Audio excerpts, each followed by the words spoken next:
السلام عليكم ورحمة الله تعالى وبركاته. أهلا بكم متابعينا الكرام في كل مكان في قناتكم قناة المصرية كار. النهاردة معانا دبابة منصور موديل 2018. العربية بس ما شاء الله فابريكا بالكامل بره وجوه.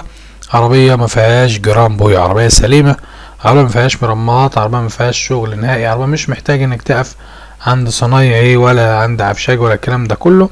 عربية حالتها في الإجمالي بس ما شاء الله جديدة. طبعا شايفين قدام حضراتكم في الفيديو عربية سليمة، جناب واقفة، مفيش خرابيش، مش متبهدلة، عربية راكب فيها طقم جناب فرنتونة، عربية كاملة طبعا اكسسوار على الفوانيس الكلام ده كله. عربية حالتها حلوة خالص، ازازها كله الأصلي زي ما هو، عربية طقم كاوتش جديد، بطارية جديدة، عربية بس ما شاء الله زيرو، صاحبها مهتم بيها جدا، عربية مش مخليها ناقصة ولا الهوا ولا جنيه العربية محتاجاه. تركب عربية كسر زيرو بمعنى الكلمة، موديل 2018، اظنك بتركب موديل السنة. العربية فيها رخصة سارية. طبعا عربية في الإجمالي بتاعتها تديها فوق 95%. العربية دي صاحبها بيتكلم في 725,000. طبعا السعر مع صاحب العربية.